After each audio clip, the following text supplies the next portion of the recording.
यस्या कदापि वसनाचलखेलुण तत् धन्य अति धन्य पावनेन कीर्तार्थमानि योगेन्द्र दुर्गम गति मधुसूदन अपि तस्या नमस्तु विशुभानुभुवो दिशे अपि। आचार्य वर कहते हैं मैं उस दिशा को भी प्रणाम करता हूँ जिस दिशा में वो राधा रानी रहती हैं, जिनके आंचल की हवा पाकर के श्री कृष्ण, वो श्री कृष्ण जो बड़े बड़े योगियों को मुनियों को सहज नहीं प्राप्त होते, बड़ा दुर्गम है उनके लिए उनका मार्ग को पाना। वो श्री राधा रानी के आंचल की हवा पाकर के हवाओं के धन्य हो जाते हैं, हवाओं से कृतार्थ हो जाते हैं, क्योंकि वो राधा रानी के आंचल की सुगंध लेके आई है। क्योंकि हवा का नाम एक गंध वाहिनी भी है। ऐसी राधा रानी जिनके आंचल की हवा पाकर के श्री कृष्ण मदमस्त हो जाते हैं, वो जिस दर रहती हैं, आचार्यवर कहते हैं मैं उस दिशा को भी प्रणाम करता हूँ। जय जय श्री राधे।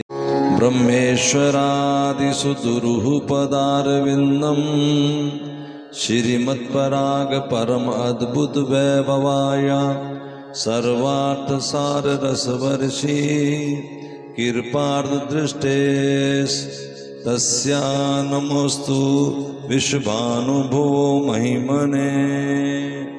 आचार्यवर कहते हैं मैं उन श्री राधा रानी को प्रणाम करता हूँ जिनकी अद्भुत महिमा ये है कि उनके चरणों के रज की महिमा को भी, और यहाँ चरणों की रज को रज नहीं कहा गया, श्रीमत पराग, उसका परम अद्भुत वैभव ये है कि जिन्हें ब्रह्मेश्वर आदि, जो ब्रह्मा ईश्वर आदि उपाधियों में जिनकी जयकार भगवान की उपाधि से संसार करता है, जिनको जगत ईश्वर मानता है, जो जगत में ईश्वर कहलाए जाते हैं, जो ईश्वर हैं, वो भी श्री राधा रानी के चरणों की रज की महिमा को जानते नहीं हैं।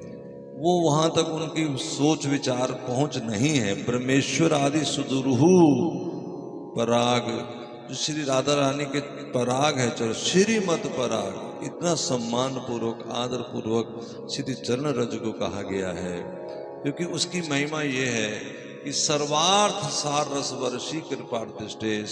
वो रज अगर किसी को कृपा भरी दृष्टि से देख ले तो दुनिया के जितने प्रकार के अर्थ हैं, उसका जो सार है, निचोड़ है, उसका भी रस की वर्षा कर देती है।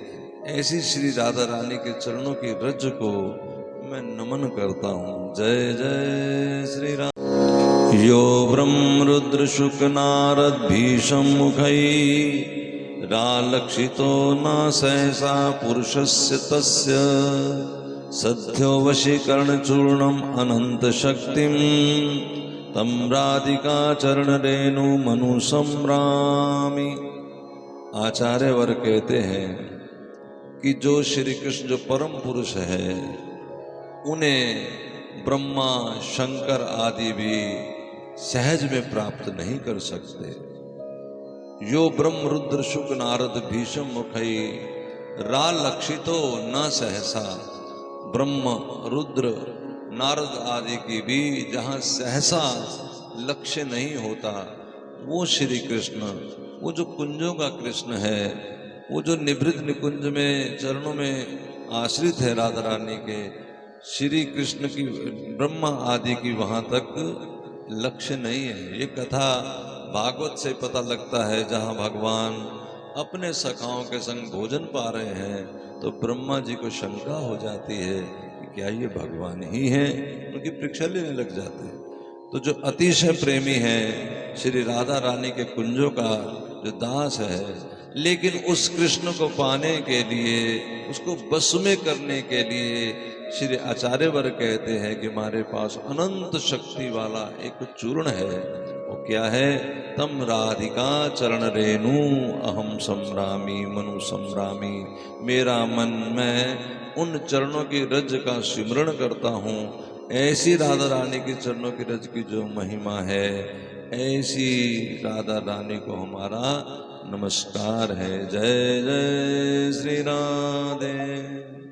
आधाय मूर्धनि यद आपुरुदार गोप्य काम्य पदम प्रिय गुणरपि पिच्छमूले भावोस्वेन भजताम रस कामधेनु तम राधिका चरण रेणुम अहम सम्रामि। आचार्यवर कहते हैं कि जो राधा रानी की चरणों की रज है, उसी रज को शीश पे धारण करके गोपियों ने श्री कृष्ण को उनके गणों सहित प्राप्त कर लिया। श्री कृष्ण के गुण क्या है? रिझाना है ना, हंसाना और बैठ करके बातें करना, मीठी मीठी चर्चाएं करना, ये सब गुणों सहित गोपियों ने पाया श्री कृष्ण को। कैसे? श्री राधा रानी के चरणों की रज को अपने शीश पे ओट के।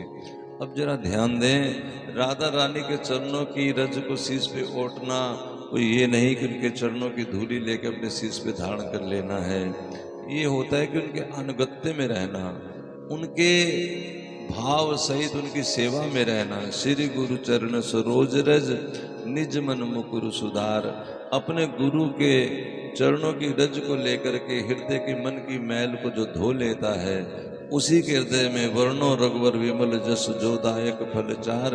हृदय में भगवान के गुणों का, भगवान की लीलाओं का उसके हृदय में स्फुरना होती है, जिससे चारों पदार्थ मिल जाते हैं, अर्थ धर्म काम और मोक्ष प्राप्ति होती है। इसी प्रकार राधा रानी को गुरु मान करके जिन गोपियों ने उनके आश्रित रह करके श्री कृष्ण को भजा है, श्री कृष्ण को याद किया है और ऐसे राधा रानी की सेवा की है, उससे सब गोपियों को प्रिय गुण रवि पिच्छ मोले, वो मोर मुकुटधारी अपने गुणों सहित उन गोपियों को प्राप्त हुआ। जय जय श्री राधे। दिव्य प्रमोद रस सार निजंग संग पीयूष विचि निचर अभिष्यंती कंदर्प कोटि सर मूर्छित नंद सुनो संजीवनी जयति कापी निकुंज देवी। मैं उस निकुंज देवी श्री राधा रानी को नमन करता हूँ जो संजीवनी है उन श्री कृष्ण के लिए, जो राधा रानी के वियोग में, उनसे मिलन की उस हताशा में, जैसे करोड़ों करोड़ों किसी को कामदेव के बाण लग जाए, वो मूर्छित हो जाए, ताप चढ़ जाए, इस तरह जो मूर्छित हो जाते हैं, तो उनको पुण्य जीवित करने के लिए श्री राधा रानी के निज अंग का संग है। उस अंग का संग लेके उनके अपने अपने अंक में भर करके उनको अदर रस प्रदान करते हुए उन्हें पुण्य जीवित करती हैं। पुण्य उनको रस प्रदान करके असल उनके रंग में लेके आती हैं। ऐसा जिनके अंग संग दिव्य प्रमोद रस सार है, ऐसी लाडली जो निकुंजों की देवी है, उनको मैं नमस्कार करता हूँ। जय जय श्री राधे। प्रतिक्षण चमत्कार चारु लीला लावण्य मोहन महामधुर अंग भंगी राधाननम ही मधुर अंकला निधानम आवर्भ्यषति कदा रस सिंधु सारम। आचार्यवर कहते हैं कि कब वो दिन आएगा जब हम उस श्री राधा रानी के मुखारविंद के खोज में भी लगेंगे, जिन मुखारविंद के ही इशारों पर, जिन विखारविंदों के ही चिन्हों पर श्री कृष्ण के अंदर जो लावण्यता दिखती है, श्री कृष्ण के अंदर जो प्रतिपल तन्न प्रतिक्षण चमत्कार चारु लीला, ये जो सुंदर सुंदर लीलाएं करते हैं, जो चमत्कारी लीलाएं हैं, जैसे गिरिराज का उठा लेना ही बहुत बड़ा चमत्कार। तो उन्होंने पूछा कि आपने गिरिराज कैसे उठाया? तो कहते राधा रानी की कृपा से मैंने गिरवर लिए उठाए।